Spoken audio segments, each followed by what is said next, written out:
video, I'm going to show you an easy way to create advanced chords on your guitar. With this method, you will find yourself playing the chords first before actually learning what you're playing. It's a really cool and effective way to easily create advanced chords and progressions on your guitar, even if you have no understanding of chord theory whatsoever. Hi, this is Simon Candy from acousticguitarlessonsonline.net, and today I want to share with you a method for learning and playing advanced chords on your guitar, transforming a simple chord progression into unique, unpredictable and sophisticated sounding music. This particular method was an approach the late great Lenny Breau used, and I first came across it in Stephen D. Anderson's book Visions, an analysis of Lenny Breau's incredible guitar playing. Not only will you come up with very cool advanced chords and progressions, but your sense of harmony and command over chord voicings and moving lines on your guitar will develop and improve greatly with this method. So let's get into it. Okay, so I'm going to demonstrate this method with a simple chord vamp that's going to be made up of a D7 and a G7 chord. Okay, so good old D7 to G7 chord. Okay, so here's the thing. We're going to pick a voicing in the chord, a note in the chord to work from. So with my D7 chord here, this note on top, which happens to be the root note, but it doesn't have to be the root note, is the note that we're going to move up one fret at a time. We're going to chromatically move up the fretboard, that note up the fretboard chromatically, one fret at a time. But each time I move the note, I'm switching between a D7 chord and a G7 chord. Okay, so you've got the one voicing moving up the fretboard on the second string, one fret at a time chromatically, but each time that note moves, you are also changing back and forth between D7, G7, D7, G7, and wherever that note happens to be at the time becomes a note in either the D7 or G7 chords. So I'm sure just explaining it to you verbally like that probably has you thinking, what the hell is he talking about? Possibly. But it's always better to see this, right? So I'm going to play this D7 chord as my D note. Now I'm going to play my G7 chord next, but it needs to include this note. So that gives me actually a G7 sharp 5, a very common altered G7 chord. You might not know that, you don't need to know that. You just simply include that note in your chord. So we've got D7, then we've got G7 sharp 5 with that note moving up. Now I'm going to go back to my D7 chord, but I need to include this note, the next note up, which actually makes it a D9 chord. So now I've got D7, there's my note in the top voicing, then that moves up one fret as I go to G7, and it continues to move up by another fret as I go back to D, and then it's going to move up another fret as I go back to G7.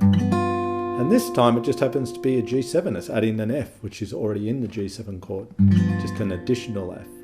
Okay, so listen to that. It's not only do you get really nice, more advanced sounding chords, but you also get a really nice voice leading between the progressions. And you're going to get some tension here, so be prepared for that. There'll be, tension in the sound, but it will be also resolved, which is the key to creating tension. Music's full of it, it needs it, but the key to it and controlling it is resolving it. So here's your D7, here's your G7 with the sharp 5, here's your D9, and here's your G7. So as I played each of those chords, we had this line on the second string moving up one fret at a time.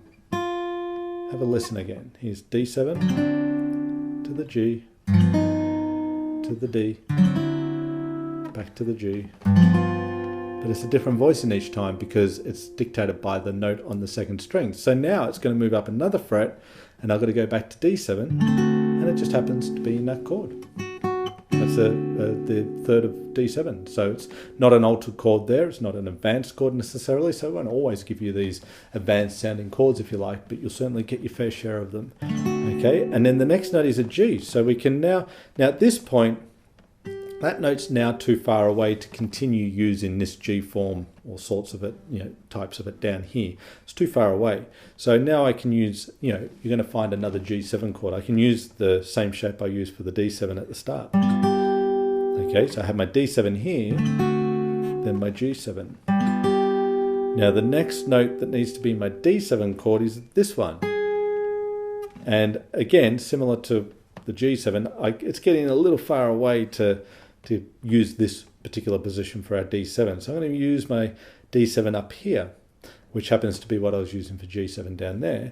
And I include, that's a pretty dissonant sound. Now to an untrained ear, and certainly at a context, you might think, oh, just be prepared to hear lots of dissonant sounds here and sounds that you might not be used to hearing. Just trust in the method. It works really, really well. Okay, so this next little installment here started from this D7. And then we went to this G7, then we're going to this, and now the next note, the next chord is G7 again, but it needs to include this note, so we get a G9. We had a D9 before. So now we've gone, let's see, we've gone the D7, G7, there's the note that's moving all the while, there's the D, alter chord there, and D9, then back to a D, and then to a G, and then to a, that was the G, so I'm sorry, at my D, and then my G, then my D, G, and I've got my, I'm losing my spot there, I've got my D13, sorry, and then my G, okay? So all the while I'm moving this line up, it's going like this.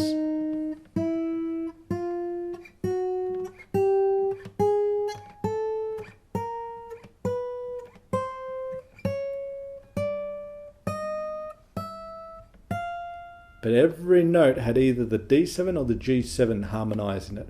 So effectively, we're really harmonising a chromatic scale here. So again, we had the D7, then to the G, then the D, then the G, then the D, and then the G, and then the D, and then the G, and then the D, and then the D, the G, sorry, and then the D, and then the G, and then the D, and the G, and the D, and the G. Okay, really cool, right? And this is just on the D7 and G7 chord. I just want to start with something really simple here, or only show you something pretty much very simple to give you the concept, right? So it's the concept, well, you pick your chord or chord progression you're going to apply it to, and you pick a voicing that you want to move. It doesn't have to be this top voicing. I just chose that one, okay? And once you do, then that's where you're working from. And each time you move up a fret, you're changing to the next chord in the progression. And you get all sorts of wonderful, dramatic, tension-filled sounds at times, but they'll always resolve. And they will always work with the chord pretty much because, it just alters the chord that you're playing at the time. Okay, so it's a great way to play chords and get the sound of, alter chords and more advanced sounding chords, if you like, into your playing without having to understand anything other than just the method of moving the note up and moving to the next chord shape. It will open up the fretboard to you and it will help with your chord playing on the guitar. Okay, let me run you through another example here just to help reinforce this concept. So I'm going to take a very stock standard chord progression, a 1, a 6, a 2, and a 5 in the key of D. So we get D major 7, B7, E minor 7, A7. Okay, now I'm going to use the same concept here, but to begin, I'm going to play a D major 9 chord. That's my starting chord. So instead of D major 7, it's going to flavour it up a bit and make it a major 9. And I'm going to once again take the top note in the voicing, and this is the note that's going to move chromatically, moving up as I change between the chords of the progression. So I get D major 9. When I go to the B7, I've got to include the next note up on that second string, which makes it a B7 flat 5. Very nice chord. Dissonant, but then we resolve it into an E minor 9 chord, which is what I get when I add the next chromatic tone moving up. And then I add the G, chromatic above the F sharp. But instead of playing the G here, which I could have, and played a stock standard sort of A7 chord, I wanted to put the G on the top string so I could play this flat 7, flat 9, flat 9, flat 5 chord, okay? Which is a really nice sound. Very dissonant, but very cool. And that's the whole idea here with this particular approach, is to open up your ear to, you know, different chords and possibilities as far as harmony is concerned on the guitar. So once again, this progression that we had here has become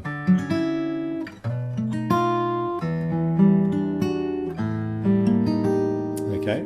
Here's another way we could approach the same chord progression with this approach, with this concept.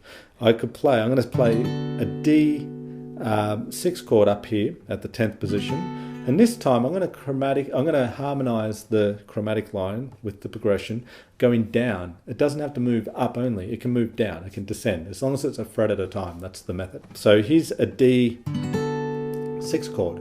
What do I get with the B7 when I move that note down a fret? I get a B13. Then when I move it down a fret again for my next chord, it's an E7, E minor 7. So sometimes it just ends up being the straight up E minor 7 chord, or the chord it was originally in the progression, which is fine.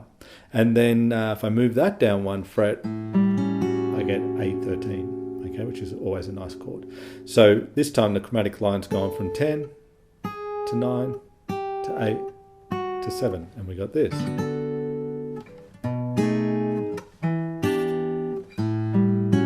Okay, and with the first arrangement, I got this, where it was moving up.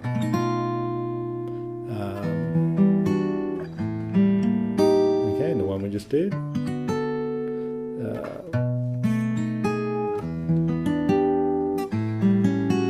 Okay, so really, really cool sounds that you wouldn't necessarily come across otherwise. And you're going to hit some sounds that you, again, are going to think, is that right? And you know, just trust the process.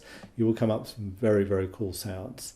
And more importantly, or as importantly, really cool progressions and voice leading between the chords that you play on your guitar. If you like the chords that we were working with in this video, then you'll love this free ebook I've created for you in my Jazz Concepts for Acoustic Guitar series, simply titled Block Chords. In this ebook, you will learn the 3 main block chord types for your guitar playing and how to create great music with them. I will also show you how to best visualize these shapes on your guitar so you never forget them. It's as easy as changing one single note in each block chord shape. You will also learn a system for easily relating the block chord shapes to each other all over the fretboard, so you can play any chord you like in any position with ease. So click the link in the description below this video and download your free copy of the Block Chords ebook audio. Let me know in the comments section which acoustic guitar topics you would like to see covered in future videos. If you like this video, then hit that like button and subscribe to the channel, and don't forget to hit the notification bell button so YouTube can tell you when I release a new video. This is Simon Candy from acousticguitarlessonsonline.net. As always, thank you for watching this video. I really appreciate your time, and I look forward to seeing you in the next video.